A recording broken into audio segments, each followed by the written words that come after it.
A square B square A plus B whole square. పాటలు పాడిన తర్వాత ఇచ్చిన ఫార్ములాస్ ఎంతవరకు కంప్లీట్ అయ్యాయో చెప్పు. ఏంటి సార్ ఈ ఫార్ములాస్ ఎంత చదివినా గుర్తుండట్లేదు. ఏం చదువుతాను సార్ అందుకని సరదాగా పాటలు పాడుకుంటున్నాను. ఎగ్జామ్‌గా కూడా గుర్తు కాకపోతే గనుక పాటలు పాడతావా? ఛాన్స్ ఇవ్వలే కానీ పాడతాను సార్.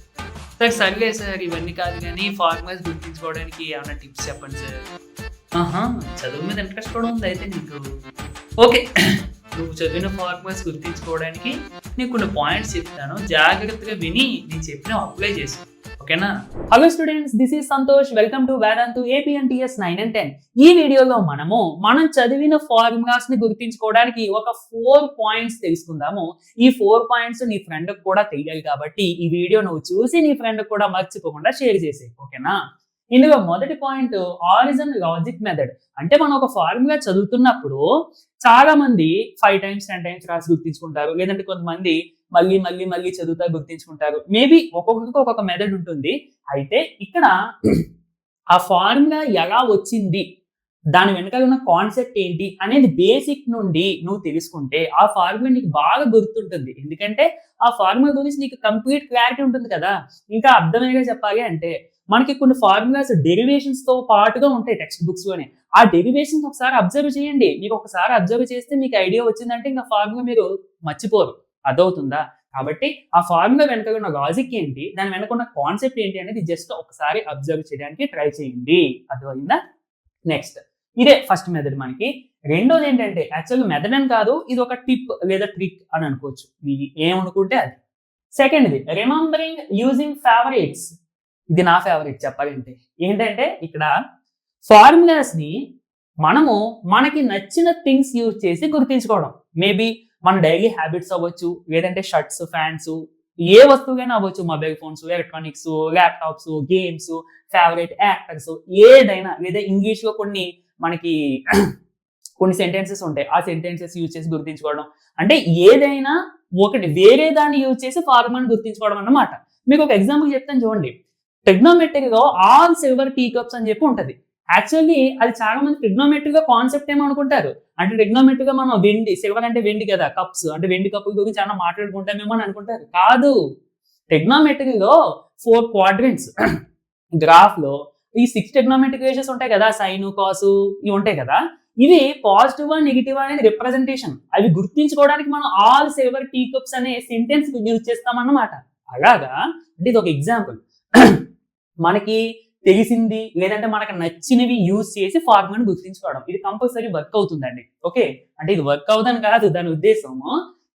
ఇది ఎక్కువగా నేను కూడా పాటించేవాడిని. ఈ ఆరిజిన్ లాజిక్ మెథడ్ అనేది కొంచెం టైం పెట్టాలి. ఎందుకంటే మరి దాన్ని అర్థం చేసుకోవాలి. ఆ కాన్సెప్ట్ ని, ఆ డెరివేషన్ ని అర్థం చేసుకోవడానికి కొంచెం పేషెన్స్ తో ఉంటే ఇది కూడా మీకు బాగా వర్క్ అవుతుంది. ఇక మూడోది అప్లైయింగ్ ద ఫార్ములా. ఇది అసలు మనం చేయలేని ఏమైనా ఉందంటే అది ఇదే. ఏంటంటే ఫార్ములాస్ చదువుకుంటాము, బలవంతంగా గుర్తించుకుంటాము, అన్ని బాగానే చేస్తాం. కానీ ఆ ఫార్ములాస్ అప్లై చేయం. అదేంటి సార్ ఫార్ములాని ఎలా అప్లై చేస్తాము అంటే ప్రాబ్లమ్స్ చేస్తే ఆ ఫార్ములాస్ అక్కడ అప్లై చేస్తావు నువ్వు. ఇప్పుడు sine square theta plus cos square theta equal to 1 ఈ ఫార్ములా మనందరికీ తెలిసిందే. ఈ ఫార్ములా నువ్వు రివైజ్ చేస్తూ ఉండాలంటే నువ్వు ప్రతిరోజు బుక్ తీసి sine square theta plus cos square theta equal to 1 ఇలా కాదు, ఇలా చెయ్యొచ్చు, ఇలా చేస్తే ఇంకా మంచిది. బట్ దీనికంటే బెస్ట్ ఏంటంటే నువ్వు ప్రాబ్లమ్స్ చేసావు అనుకో, నువ్వు ప్రాబ్లమ్ చేయాలంటే ఆటోమేటిక్గా ఫార్ములా యూజ్ చేయాలి. సో అక్కడ నీకు ప్రాబ్లమ్ వస్తుంది, ఈ ఫార్ములా కూడా రివైజ్ అవుతుంది. 2 పాయింట్స్ వస్తాయి, 2 ప్లస్ పాయింట్స్ నీకే. అదవుతుందా? చదివిన ఫార్ములాస్ యూజ్ చేసి ప్రాబ్లమ్స్ చేయండి. That is the main point. సరే సార్ బాగానే ఉన్నాయి 3 పాయింట్స్ చక్కగా. ఇక 4 బోనస్ ట్రిక్ ఏంటి పాయింట్ రాలేదు అంటే చూడండి జాగ్రత్తగా వినండి. ఇప్పుడు ఒక చాప్టర్ తీసుకుందాం, ఎగ్జాంపుల్ ట్రిగ్నోమెట్రీ. అంటే మ్యాథమెటిక్స్ ఎక్కువ యూజ్ చేస్తాను ఎందుకంటే మనకి అందుకనే ఎక్కువ కదా ఫార్ములాస్ ఉండేది. ఇంటర్మీడియట్ అది వెళ్ళాం అనుకోండి, ఫిజిక్స్, కెమిస్ట్రీ కూడా ఫార్ములాస్ వస్తాయి, అది వేరే విషయం. ఇప్పుడు మనం అప్ టు 10th మాట్లాడుకుంటున్నాం కాబట్టి నేను ఎక్కువగా మ్యాథ్స్ యూజ్ చేస్తాను. చూడండి బోనస్ ట్రిక్ ఏంటంటే మీరు ఒక చాప్టర్కి సంబంధించిన ఫార్ములాస్ చదివేటప్పుడు టెక్స్ట్ బుక్ లో ఎలాగా ఫార్ములాస్ ఉంటాయి కదా, ఎగ్జామ్కి వెళ్ళే ముందు వాటిని ఒకసారి టెక్స్ట్ బుక్ రివైజ్ చేస్తే సరిపోద్ది అని చాలా మంది అనుకుంటారు. That is completely wrong. అలా చేయొద్దండి. మీరు మొదట ప్రిపేర్ అయ్యేటప్పుడు, ఇప్పుడు నేను ట్రిగ్నోమెట్రీ ప్రిపేర్ అవుతున్నాను, ఏం చేయాలి అంటే ట్రిగ్నోమెట్రీ అని చెప్పి హెడ్డింగ్ పెట్టుకుని స్టార్టింగ్ నుండి కూడా ఫార్ములాస్, ఓన్లీ ఫార్ములాసే. మనం మొదటగా రైట్ యాంగిల్ ట్రయాంగిల్ గురించి నేర్చుకుంటాం. రైట్ యాంగిల్ ట్రయాంగిల్‌లో తీటా తీసుకొని పైథాగరస్ థీరం నేర్చుకుంటాం. పైథాగరస్ థీరం అంటే ఫర్ ఎగ్జాంపుల్ ఇది x, ఇది y, ఇది z అనుకుంటే x² = y² + z². ఇది అయిపోయిన తర్వాత sin తీటా అంటే ఏంటి? cos తీటా అంటే ఏంటి? tan తీటా అంటే ఏంటి? ఫార్ములాస్ ఉంటాయి. ఇక ఫార్ములాస్ రాసుకుంటాం. ఇవి అయిపోయిన తర్వాత యాంగిల్ టేబుల్ ఉంటది. sin 0, cos 0, sin 30, cos 30 ఇవి అయిపోయిన తర్వాత sin 90 - theta = cos theta, cos 90 - theta = sin theta ఈ ఫార్ములాస్ ఉంటాయి. ఇవి అయిపోయిన తర్వాత sin² θ + cos² θ = 1. ఇప్పుడు నేను చెప్పిన ఫార్ములాస్ అన్ని ఒకే చోట రాసుకున్నారు అనుకోండి, ఎగ్జామ్కి వెళ్ళే ముందు దీన్ని ఒక్కసారి రివైజ్ చేశారనుకోండి మీకు చాలా క్లారిటీగా ఉంటుంది. అదవుతుంది, అది మంచి రివిజన్ అన్నట్టు.